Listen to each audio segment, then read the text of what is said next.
Hi, and welcome back to the Pleasing God Podcast, a show focused on helping Christians to think biblically, engage practically, and live faithfully for the glory of God. I'm your host, Jonathan Soul, and I'm joined once again with my dad, Pastor Jim. Good to have you back. Thank you, Jonathan. The last time we were having a kind of a conversation about reflecting on pastoral ministry and your life lessons, pastoral lessons over the last 23 years of faithfully serving in one church, which is amazing as well. You shared with us, brother, just about the circumstances surrounding your call to ministry.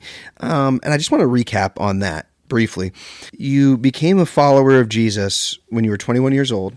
By about 23 or so, you were starting to have that stirring of a call, but you didn't enter officially vocational pastoral ministry until you were 42.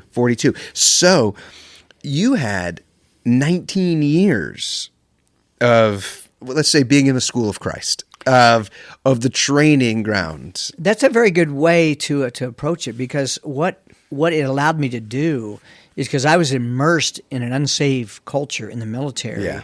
And as a Christian, there's no place to hide. See, in modern Christendom, and I think one of the great challenges we face is this privatization of the Christian life. Is that we can see some of our people only on Sunday. Mm-hmm. And so what we've got going on here with community groups and D groups and trying to get more life on life, I had that in the Navy. I was immersed in that. So it gave me opportunity to engage as being a friend of sinners. Yeah. And I learned a lot of people skills and a lot of the applications of even Jesus' ministry in the Gospels in the context of being on ships and things. Yeah, and I wonder if that's contributed a lot to it has to have, your philosophy of ministry, and you've had a commitment to outreach for really your time in the pastorate. And that has seen, I think, the culture of a church kind of flows downstream from its leadership. That's right. And so if you're not going to have an outreach-driven church if you don't have an outreach-driven pastor. That's correct. Or outreach-driven elders.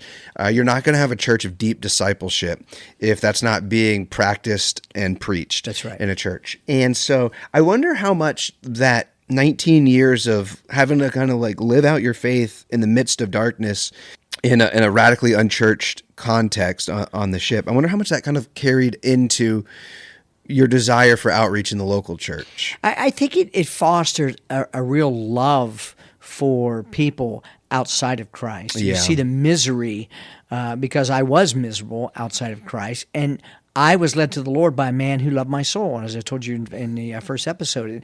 And I think as pastors and as Christians in general, Spurgeon once said, "He that would be a winner of souls must be a lover of souls." And I believe that when we have the love of Christ controlling us, it's inevitable that you have the balance of a love for the lost plus a love for his sheep to grow. Those two are not in opposition. If anything, they provide the holistic of the Christian life. I would say that it's like the wings on an airplane. Mm-hmm. That's right. And if you want to be a healthy church, if your church is the airplane, you need outreach and you need discipleship, because you do not want to fly in a plane with one wing. You don't, and I think that as pastors, that's going to crash, right? You said a wonderful statement, because we want to have our leaders to have a passion for discipleship, a passion for growing disciples, and a passion for reaching and beginning the process of making disciples. Yeah, and I don't think it necessarily means that. Okay, so I think about myself, like, I know outreach is important, and I support outreach. I'm for outreach. I want to help train people in outreach. I'm not an evangelist. Like, I know people that can strike up a conversation with somebody, get so friendly, and in 5 minutes be talking to them about Jesus, and it's not awkward. For me to even just initiate conversation, I can get tongue-tied in my own brain. But I do like that Paul tells Timothy to do the work of an evangelist. Whether he is or he isn't, and Timothy's not. That's right. He's still required as a pastor to be about the preaching and sharing of the gospel. I'm much more comfortable in like a discipleship setting, really training leaders, But I also know brothers and pastors that are so gifted and their passion in that outreach. I want to lean into them and just like, I think so. I think when you look at outreach, I am not a big fan of these structured outreach programs or structured outreach events. I think that with me, I mean, I happen to be I'm a people person. I can strike up a conversation with and make people feel comfortable in my presence in a matter of just a couple seconds. I mean, I'm laying in a hospital, and talking to nurses and doctors like it's no big deal. And so, and I know God has given me that heart for people, and I can conversationally enter into those type of things and make people kind of let down their defenses and talk to me and be. And so it doesn't make me an evangelist, but it does make me an approachable person that opens the venues to do that. But I think the average Christian, whether we're introverted or extroverted, when there's a love of people, then those different personalities can be used to create an environment of outreach. I had one example was a lady who came to our church, and it's not a long story, but she came by herself and she sat there, and I have a tendency, on Sunday mornings I'll walk around and like the mayor of Quinessa, and I'll talk to everybody and anybody, and so I walked over to her, and that exhausts me, by the way. Yeah, and it energizes me, and so I see her. I walked over there, and her head was down, and she raised up and just locked eyes, and I said, "Hi," I said, "My name's Jim. I'm really glad you're here. And what's your name?" And she was kind of like shocked, and she says, "My name is Rita." And so I went about the thing. Well, next week she came back, and she sat in the same place, no one around her. It's like no fly zone around her. And so I walked by her, and I stopped, and I used her name. I said, "Rita, I'm really glad to see you again." And her eyes got as big as saucers because I remembered her name. That's a fantastic lesson for any and all pastors. Church leaders, elders, remember people's names. It's huge. It is a challenge for me. I try to attach their name to something that I can just to trigger a memory. I met a lady this last week, and she introduced herself and gave me her name, and I quickly attached that name, and if people wouldn't have noticed, but after I was done talking to her, I was kind of walking up and down the aisles, just saying her name over and over again, and trying to cement that so that the next time I see her, I don't have to. Now remind me of your name again. There's an intentionality with that is just it just has to be, whether we're gifted or not. It's an intentionality that everybody has a name. That's and right. It's important to try to remember names. So another side note on this, we were just doing our class, Bible Institute class. We ran a summer intensive on Bible overview, and we did the story of redemption, Graham Goldsworthy, Vaughn Roberts, beginning in Genesis, ending in Revelation. And one of the final assignments, or the final assignment for those that were taking the Institute class for credits, was that they had to trace a biblical theme from Genesis to Revelation, finding its ultimate or penultimate fulfillment in Christ's first coming or second coming. And one of the students picked the theme of names. And at first I was kind of like scratching my head. What do you mean names? I mean, that could be like really, really broad, like genealogies. And she presented her paper on how God gave us a name and marked us as individuals. One of the big things, Adam named Eve, God named Adam. But then as you trace it all the way through, you start to see that someone's name matters to the high point where God has bestowed on his son the name that is above every name. At the end of days, it's our names that are written in the book of life as kind of like the roll of heaven. And so remembering someone's name is more than just a personal touch. It's meaningful to even the storyline of the Bible. Even God gave us a command not to take his name in vain. And he tells us in Psalm 138, "I've exalted above all things my name and my word." So we learn the attributes of God through his name. That's right.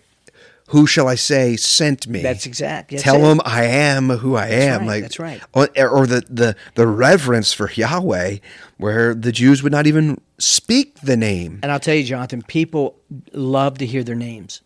Yeah. I mean, people love to hear the names and say, "Hey, you," or "Hey, Jim." I mean, there's a big difference. It means you care. It means when I would hear Jonathan Edward growing up, I didn't love to hear that one. Well, I mean, there get were your times it needed to be said. So. When you get called by your first full name and middle name, you know you done messed up. Well, I got that from my mother, so you're in good company. Yeah. Okay, so let's talk a little bit about discipleship in the local church. And what are some ways in which you have seen discipleship flourish within church context, whether it be through preaching, or discipleship through preaching, or personal relationships, mentoring young believers one-on-one, D groups, whatever it might be? What are some things that you've observed to be effective and helpful? I think that we have got a good model unfolding.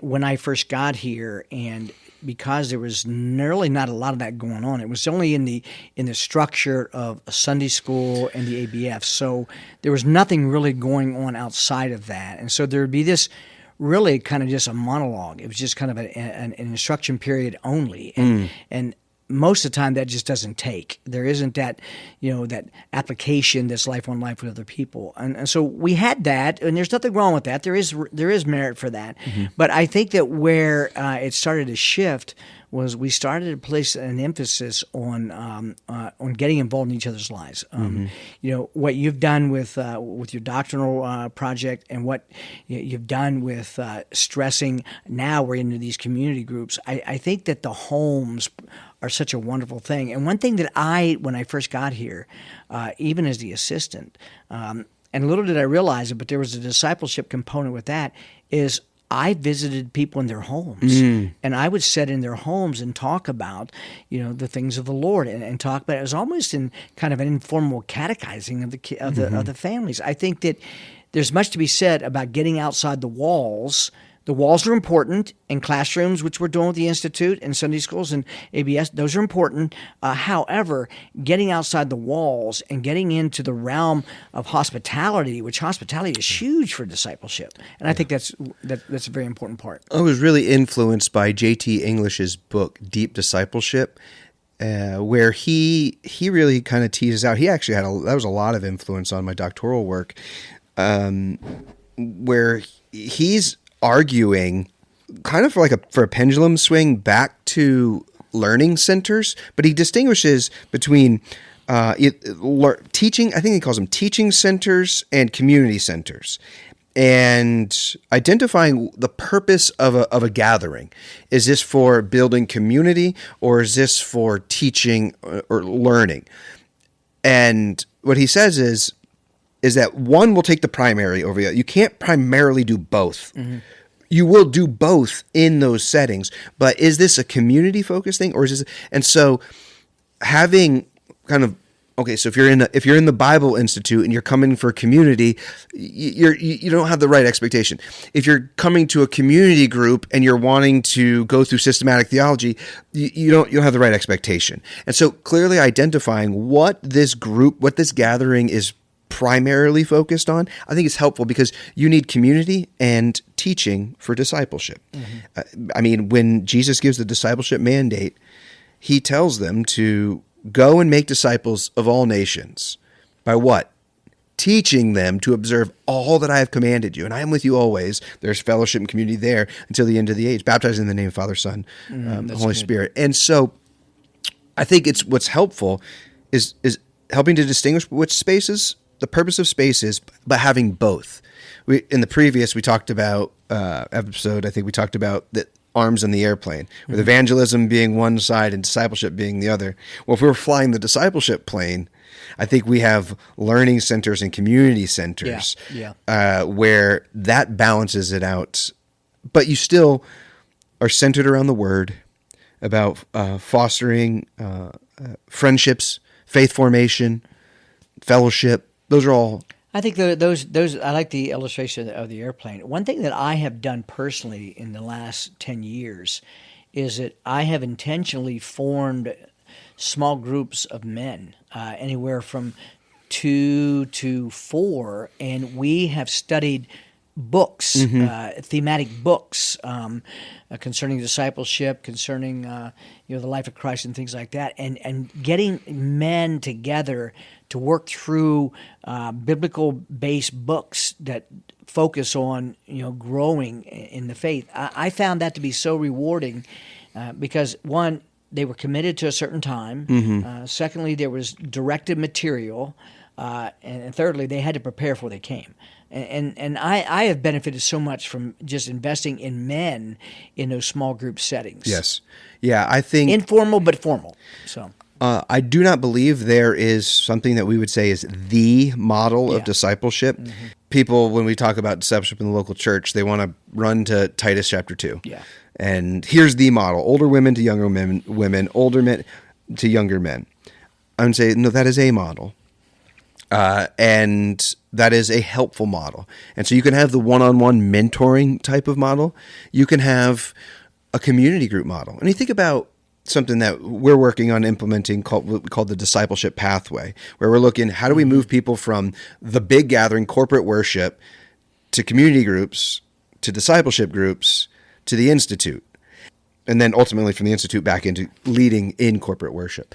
And I think about Jesus' model of discipleship. That's kind of what a little bit, mostly Jesus and then some Paul, kind of formed out discipleship pathway. But you see Jesus in his large form discipleship, a great crowd gathered around him. And we have our corporate discipleship being the Sunday morning gathering, singing, preaching, praying, seeing, reading the word. It all centers around that big thing, and the preaching moment being the pinnacle. Yeah. And so, and that's to the crowds. But then Jesus had his community group. He had the 12, and he was much more intentional there, investing in them, teaching them at a more intimate level. He would give parables to the large crowds, and then they'd come and say, "Can you explain the meaning of this?" And then even take it smaller, take 3 guys to the Mount of Transfiguration. All right, so now Jesus goes from the corporate to the community. Then his D group is that he had Peter, James, and John. That's right. So he had the inner circle of guys. And that was even the most intimate in training those men at a deeper level than the 12. But Jesus never started an institute. Paul did, I think, and I think it's in Acts 19 at the hall, or 20 at the hall of Tyrannus. That's right. Where this is a place where Paul was standing up and declaring and instructing about gospel truth. And so when I think about how an institute works in the church for discipleship, each group, right? Corporate's the largest. You've got a couple hundred there. D groups, those are going to be multiple groups, 12 or so. And it keeps getting a little bit smaller. That's right. And to the point where, when you start doing like an institute, these are the people that are going, this is deep discipleship. That's right. This is very much you're doing work. And not everyone has that capacity. Not everyone's called to that either. That's right. And so understanding on the discipleship pathway, it's not about completing the whole thing, but it's being involved in something. And I think that's what we're trying to do and do well for local church. I think you got a vision, and it's a good vision, is that we want to raise churchmen. We want to raise leaders. We want to raise deacons and elders. We want to raise vocational pastors. We want to plant churches. One thing I would tell young ascribing guys, because I've done this myself, is make sure that you're in environments where it's not all output. You need input. You need to be receiving too. I'm in an environment where I have men that speak into my life. I'm in a Sunday school structure where I don't teach every week. I set under teaching. There are men that are gifted and that I am helping them exercise their gift, and I'm receiving. I think that we need to be receivers. We need to be able to have our own souls nurtured and to grow, because we are pastors, but we're followers and Christians first. Oh yeah, and so we need that grow. We need that. If you're always, I've seen Christians through the years that all they do is output, and that's an easily recipe to dying on the vine. That's burnout. That's going to run the well dry, and you can't give living water out of a dry well. Yeah, and no matter what level of sermon prep and how life-giving it is, because it is. I mean, the best part about preaching is preparation. It is. Without question. Sitting down, Bible open, mining the scriptures, praying through, and just feasting on God's word, to the point where I think good preaching, this is a whole other podcast too, that is seen and received comes from good preparation. And it's almost like I have feasted on this meal, and I am so full, I gotta share it. Also, or like, hey, this sword cut deep this week, and I am just now recovering from my wounds, but I got to deliver that. And I've had both, where like I'm just like bursting at the seams, not because I love to stand in front of people, because spoiler alert, I don't. Yeah. But I love mining God's word. I've said many times I could write sermons and never preach them. Yeah. But it does feel incomplete. I gotta get it out. I gotta get it out. Yeah, and sometimes you have we have so much. But I would also tell young preachers is to understand that the effectiveness of your ministry is only going to be as effective as your close walk to the Lord. You've got to minister and even preach out of the fullness of your closeness to Christ. That is the fundamental difference between in anointed preaching, so to speak, and those who are just giving a bunch of facts or giving a great outline. I have witnessed, and I have sat and listened to some preaching, and some of my thoughts have been, that man knows the word, but I'm not sure he knows God. Preacher who knows God and may know about God. Yeah, that's right. Or studied a text, but never got to Jesus. I heard a man once say that he listened to an actor quote Psalm 23, and it was very eloquent. And then he had this old veteran preacher got up there and quoted the psalmist again, and it wasn't as eloquent. And they asked the actor, what was the difference between you and him? He says, here's the difference. I know the psalm. He knows the shepherd. That's right. Yeah, that's right. That's powerful. Let's pivot here. Talking about discipleship, we're thankful for the initiatives that we're trying to do, and why it's important to the church, because that's the mission of the church, is to help people follow Jesus. And that's when, and I think we have a really healthy culture of discipleship in a church when we understand that evangelism is a subcategory of that. Evangelism is frontlines discipleship, and when it's taken out, evangelism becomes a means and an end. And it's like, no, That's right.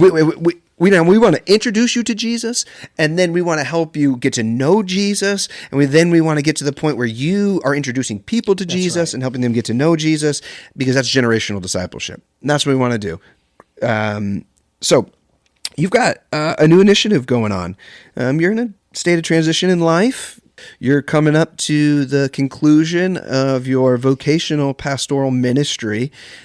Like you said, we don't ever retire. We just get reassigned. That's right. And That's right. so you've begun, let me get this right, New Day Mercies. New Day Mercies. It's Talk social just media. briefly about that. Well, it started really about probably maybe 15 years ago when I started writing a daily devotional for the church. It's called the QBC Daily Nugget, and I was writing this devotional, and there's probably 4,000 of them out there now. I've written so many of them, and it became just a venue for me to inject truth into those who would be interested, and God has really taken that, I mean, worldwide, and there's a large distribution. And so, but I knew that I was winding down in a regular pulpit ministry, but I also believe that God has gifted me to write. Okay. And so I started doing some short video devotionals during COVID just to keep connected with our people. Well,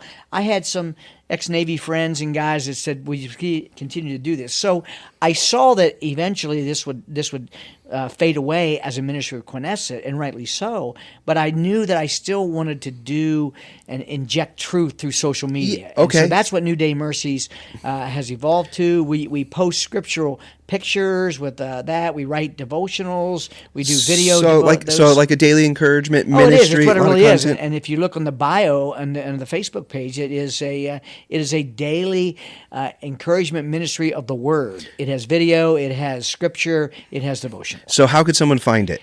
All they do is go on Facebook and just search New Day Mercies. New Day Mercies. New Day Mercies. And then just like and follow the page. That's all they have to do. Like Okay. and follow the page. And we will occasionally advertise it on our own personal Okay. Facebook page. And Okay. eventually I want to maybe broaden that Sure. To what we're going to do. Now we include book recommendations Okay, and those great. type of things. Okay. And maybe it evolves into a website with a daily blog or whatever. But for now, we've had good response to it. And Are you primarily through Facebook right now? Yeah, right now. Okay. Right All right. now. So New Day Mercies, you can search the page. You can like, follow, and you'd get daily content That's that would right. just And eventually, when we do get ready to leave here, we will provide similar to what you've done with yours, either the Substack or Substack. Yeah. or we'll do a MailChimp where people want to sign up to receive the daily devotional via email or Yeah. something. We're going to do that as Yeah, okay, and I'm sure you'll have instruction for that through the Yeah, page. we So, will. We all right, so great. Again, New Day Mercies Facebook page.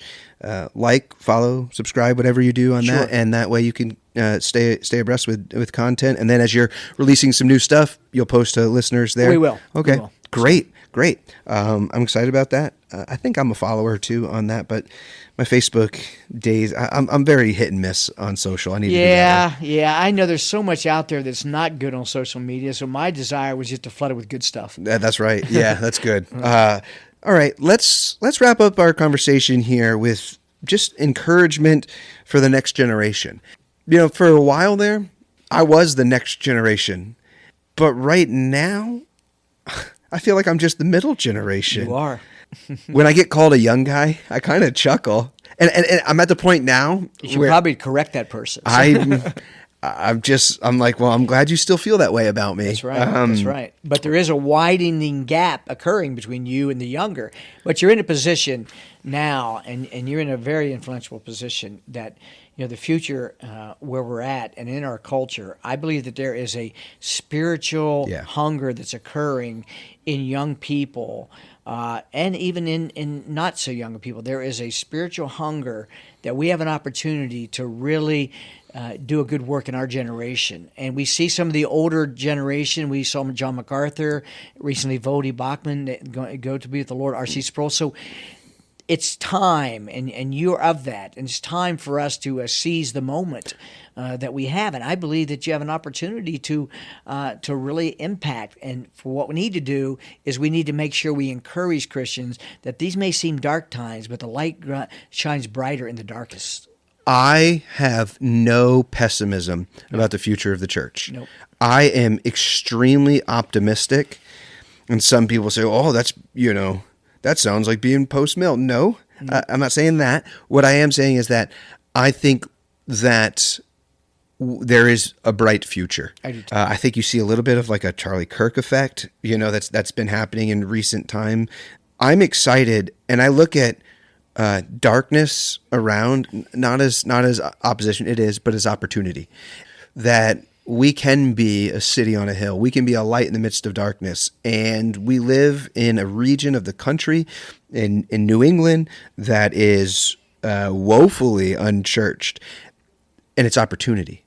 And so I think it extends even into the cultural South, where it's shallow, and there may be an easy believism that's masquerading as Christianity. I also think, though, that we have the opportunity before us to see the weaning of the church, because you're not going to be able to be a fringe Christian. You're not going to be able to be a nominal Christian, if there is such a thing. You're going to have to be all in or all out, because I think the pressure on the church is going to be such that we're going to almost need to become communal. It's almost like full circle to the book of Acts again. Yeah, you got Acts 2 again. And that's wonderful for us, is because I believe the joy that we experience, the joy of the Lord, the presence of the Lord, will be so intensified as we come together for the purpose of the gospel. So it's exciting times, but it's not exciting times if you just want to be nominal and you want to be on the fringe. I think you'll be a casualty. We are the pillar and buttress of the truth.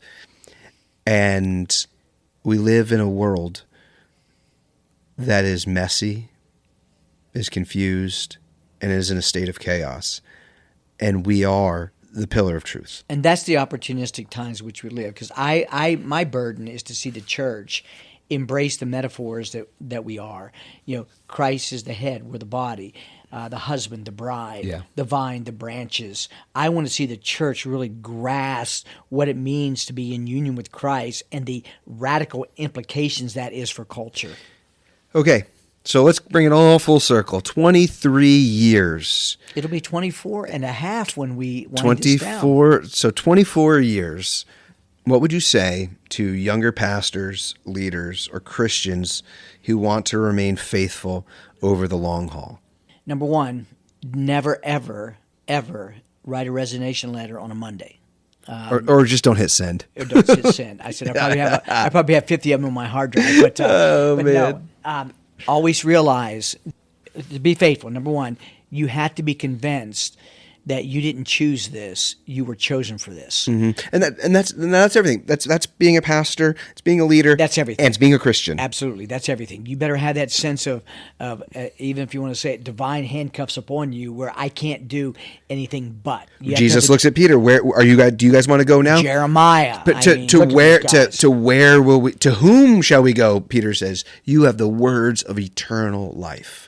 And if you have that, you may want to walk away and you may feel like walking away and you may take a step, but you won't be able to. Sure. So the first thing is have a real sense of divine constraint. The second thing is to live in the unseen world more than the seen and let the motivation be to hear, well done, thou good and faithful servant. Yeah, that's right. And those two things, I think, divine constraint, persevering to hear, well done, thou good and faithful servant, those will be the two pillars, the two structures that will rule the day in your pastoral ministry. Mm-hmm. I would add a third one, learn to rest in God's grace. I have not done that well, and probably that's why I didn't say that. I have probably rode the instrument hard. Last 3 or 4 years have been pretty significant for me. Yeah. And I think that I wish I would have learned to rest. I think, and part of it was a victimization of what I was. Well, I can burn all the midnight oil for the Department of Defense. I can do the same thing for the. And I'm saying I'm learning that as well. So, but there are times that you do have to burn the oil. Oh yeah, I mean, but you just know when those things you do. Like this you're not wondering, do I have to? You just know, and literally you just go into the next gear. And sometimes, you know what? It's that energy drink or that cup of coffee because this one's going to be a late one. I had those weeks where I had 2 sermons and 2 funerals in 1 week, and people going in for surgery. So I had those, but God gives grace for those ramped up seasons. Yeah. There's been times where I got into sermon prep early in the week, and the sermon came together really fast. And because you knew what was going to happen, so you didn't know what was going to happen at the end of the week, and you're good thing it did. Exactly. So now, because I've had a couple of times where that happened, and I was like, "Oh, this is great. This might be a fun." And then come to find out, nope, God was multiplying the time because, boom, you were going to hit this Thursday, Friday. Fire hose was coming at the end of the week. So now, there's been some weeks where the sermon came together really fast, and I go, "Uh-oh." That's right. I go, "Uh-oh, oh no."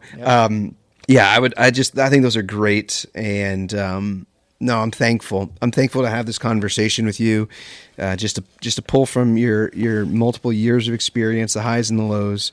Well, I would conclude with this: it's been a real pleasure, and it's been what a journey we've been on to see where God has taken you and where you are, and to allow us to be together through these years, and it's just.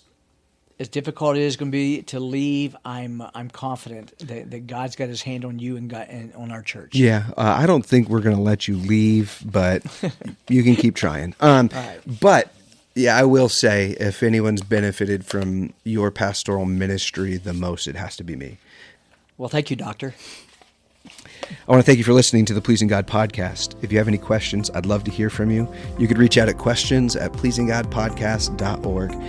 And remember, 1 Thessalonians 4:3, this is the will of God, your sanctification.